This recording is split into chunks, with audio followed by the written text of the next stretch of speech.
BJP के एक नेता का एक और बयान सामने आ गया है। उत्तर प्रदेश के संदर्भ में ही आपको बता दें, सार्वजनिक तौर पर अब ऐसा लग रहा है कि भारतीय जनता पार्टी के तमाम नेताओं की ओर से सरकार को नसीहत दी जा रही है। बीजेपी एमएलसी देवेंद्र सिंह ने मुख्यमंत्री योगी आदित्यनाथ को खत लिखा है।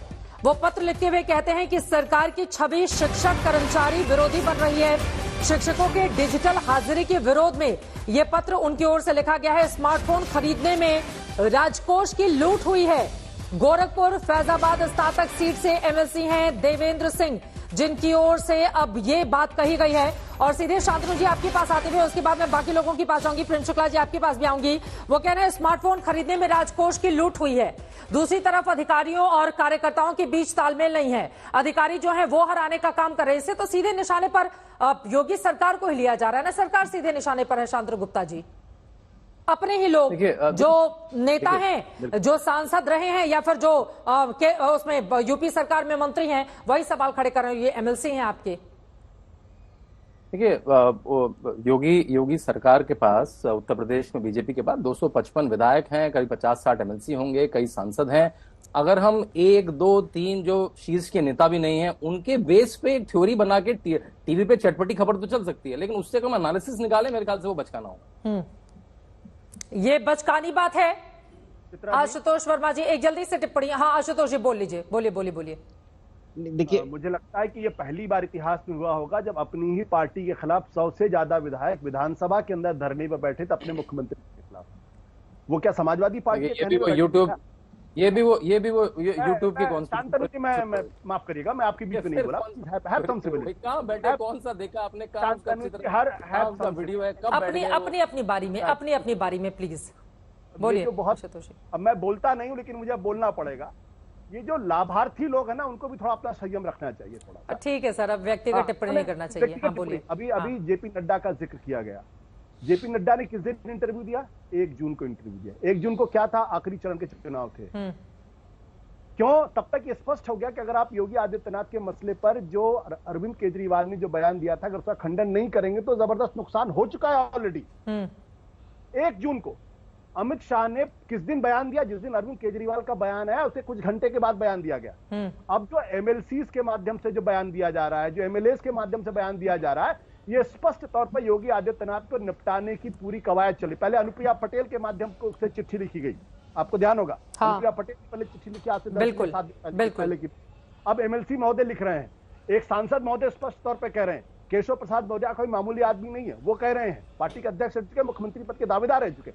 ये पूरी की पूरी लड़ाई उत्तर प्रदेश किसके कब्जे में रहेगा। और एक बात और बताओ, 29 फरवरी को भारतीय जनता पार्टी की सेंट्रल इलेक्शन कमेटी की मीटिंग हुई। उस मीटिंग में जो लिस्ट बनाएगी 50 लोगों की, वो लिस्ट उसमें योगी आदित्यनाथ के शामिल ही नहीं है। उस लिस्ट को दिया गया कि भाई ये 50 लोगों की लिस्ट उत्तर प्रदेश के अंदर आप जाके इसको चलाइए। उन्होंने कहा कि इसमें बहुत सारे ऐसे लोग हैं जो चुनाव नहीं जीत सकते हैं, और उनकी बातों को रफा दफा कर दिया गया, उनकी बातों को ध्यान नहीं दिया गया।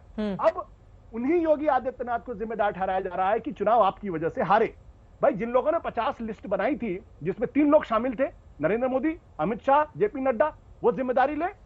वो क्यों नहीं जिम्मेदारी लेते? नरेंद्र मोदी जी खुद बनारस के अंदर 10 लाख वोट से जीतने की बात कर रहे थे, आप 1.5 लाख वोट पे आ गए। एक ऐसे कैंडिडेट से जिसका कोई बहुत ज्यादा वजूद भी नहीं था। आप अयोध्या के अंदर बुरी तरीके से हार गए। तो भाई अगर चुनाव नरेंद्र मोदी के चेहरे पर जीता जा रहा है, अब आप योगी आदित्यनाथ को जिम्मेदार ठहराने की कोशिश कर रहे हैं। तो ये अंदरूनी सत्ता संघर्ष है। अब इसमें मुझे नहीं मालूम किसमें किसका हाथ है, लेकिन ये बात बिल्कुल स्पष्ट है कि योगी आदित्यनाथ को निपटाने का पूरा खेल वहां अब खुलकर चल रहा है। अब अगर उनके अंदर दम कौन कर रहा है, कौन कर रहा है? ये बिना शीर्ष के नहीं संभव है। बिना शीर्ष क्यों करेगा? उसको उत्तर प्रदेश में क्या जाकर हासिल करना है? जो सफलता उसको चाहिए वो योगी आदित्यनाथ के नेतृत्व में 17 और 22 में मिली है, 14 और 19 में भी हमने देखा था। हालांकि 14 में प्रधानमंत्री के चेहरे पर चुनाव था। हाँ, मैंने आपको बोला कि क्यों शिवराज सिंह चौहान को हटाया गया, क्यों वसुंधरा राजे सिंधिया को निपटाया गया।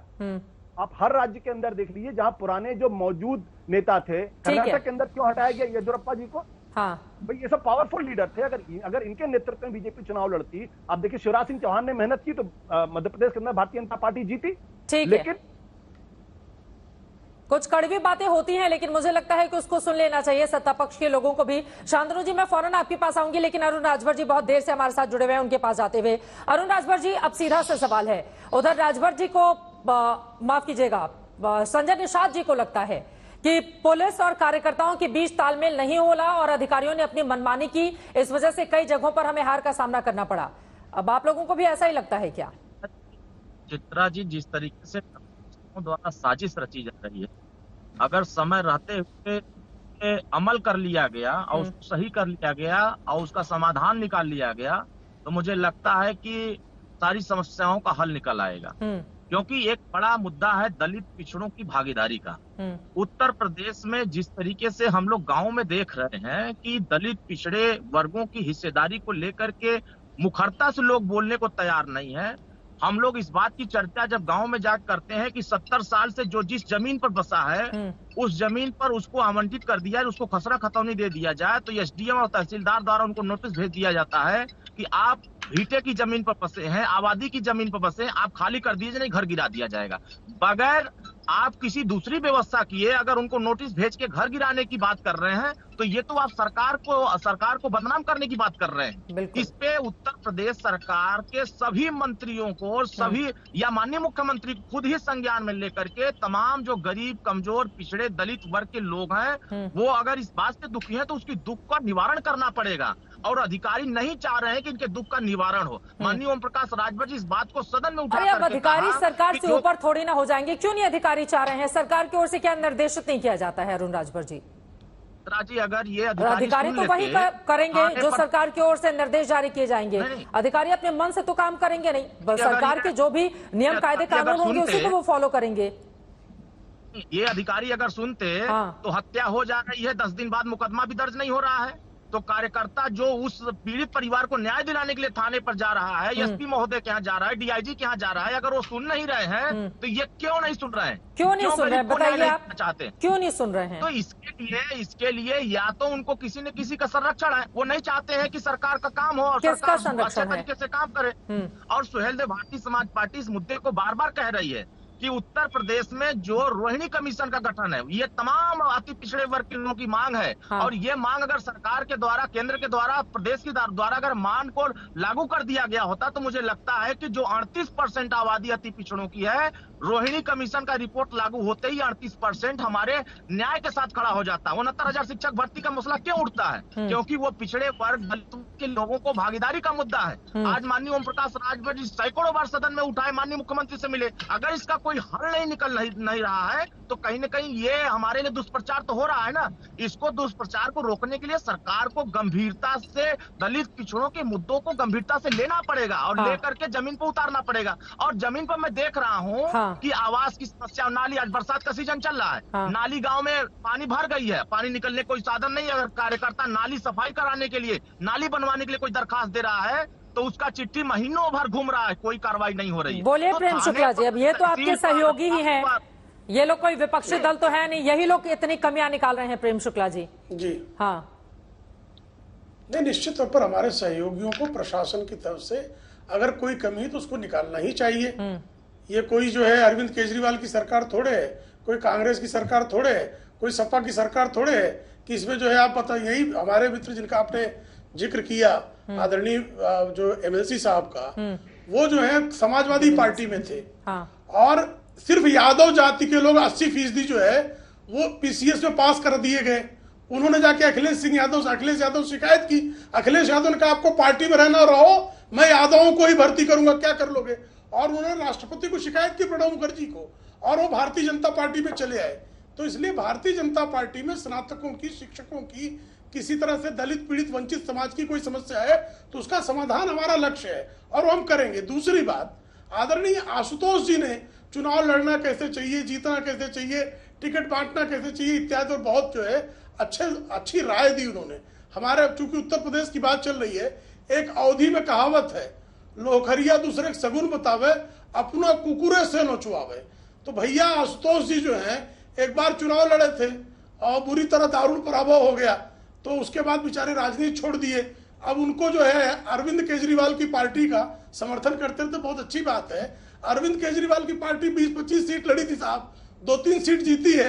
अरविंद केजरीवाल के कहने में इतना दम है कि उत्तर प्रदेश के लोग मान गए कि योगी जी को हटा देंगे, दिल्ली के लोग नहीं माने, इसका भी जरा विश्लेषण कर लीजिएगा।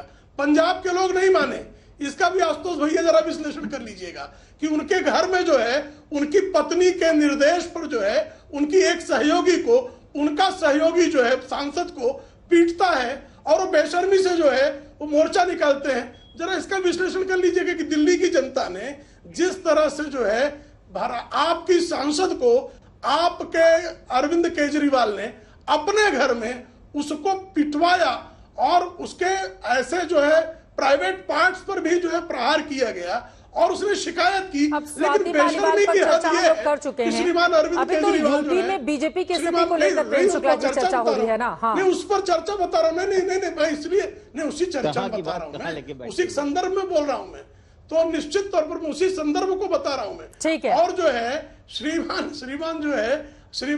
आशुतोष जी ने कैसे जो है भारतीय जनता पार्टी में टिकट कौन बटी, किसने तय किया, क्या झूठ बोलने में जरा सा भी जो आपको शर्म भी लगती कि नहीं आशुतोष जी, कि लंपटता को आपने जो है अपना आवरण बना लिया है। भारतीय जनता पार्टी की टिकट 3 लोगों ने नहीं डिसाइड किया। अब आशुतोष जी जब हंसते हुए चले जा रहे हैं, मुझे समझ में नहीं आ रहा है। मुझे लग रहा है उनसे जवाब ले लेती हूं। कमेटी की जो है सेंट्रल इलेक्शन कमेटी कैसे टिकट बांटती है, ये सूचना कहां से आपको मिली कि टिकटें 3 लोगों ने बांटी, उसमें योगी जी शामिल नहीं थे? अरे झूठ प्रचार करने के लिए थोड़ा तो पत्रकारिता धर्म का भी याद करना। बोलिए आशुतोष जी। बेशर्मी की थोड़ी सी तो हद होती चाहिए। ठीक है। कितनी बेशर्मी करेंगे, कितना झूठ फैलाएंगे। उनका वो पक्ष था। आशुतोष जी की हंसी थमने का नाम नहीं, मुझे समझ में नहीं आ रहा है। आशुतोष जी जवाब दे दीजिए। हाँ, कहां से ले आए हो? चित्रा जी, इसका मतलब ये है कि मैंने जो बात कही और मर्म पे उसने चोट किया है। इसका मतलब सिर्फ इतना ही था। जब झूठे का मैंने बुर्का फाड़ा तो झूठा जो है एक अपनी जो खिसियाई हंसी तो हंसेंगे, हंसी ठहाके भी लगा लीजिए आशुतोष जी। अभी चित्रा जी लगा लीजिए चित्रा जी, झूठा आदमी अट्टहास कैसे करता है, इसका एक ये दृश्य अच्छा है। ठीक है, आशुतोष जी का जवाब ले लेते हैं। आशुतोष वर्मा जी भी इंतजार कर रहे हैं। आशुतोष जी बोलिए। नहीं मुझे जवाब देना पड़ेगा। आप बोले इतने ज्यादा किस बात पे खुश हैं आप? नहीं मैं खुश इसलिए हूं क्योंकि प्रेम शुक्ला जी ने जिन शब्दों का इस्तेमाल किया, इन शब्दों को सुनकर प्रधानमंत्री कार्यालय में जो लोग इस टीवी कार्यक्रम को देख रहे होंगे वो समझ रहे होंगे कि ऐसे लोगों की वजह से ही भारतीय जनता पार्टी को लगातार नुकसान हो रहा है। आशुतोष जैसे झूठे आदमी का जो झूठ मेरे काम किया गया, तो ये समझ लीजिए। ये इसको कहते हैं खिसियानी हंसी। हो गया प्रेम शुक्ला जी। प्रेम शुक्ला जी सुन लिया मैंने। क्या है भारतीय जनता पार्टी में उत्तर प्रदेश के 50 टिकट किसने बांटे? सोर्स क्या है जरा बताइए, प्रमाणित कर दीजिए। अरे सुन लिया, आप बड़े के पत्रकार है, जरा प्रमाणित कर दीजिए। नहीं भाई पूछ रहा हूँ, सीधा कह रहा हूँ, प्रमाणित कीजिए। प्रेम शुक्ला जी सुन लीजिए, थोड़ा धैर्य रखिए, प्रमाणित कीजिए ना। प्रधानमंत्री कार्यालय भी देख रहा होगा ना। नहीं मैं प्रमाण मांग रहा हूँ मित्र, और पत्रकार से प्रमाण मांगना अपराध नहीं है।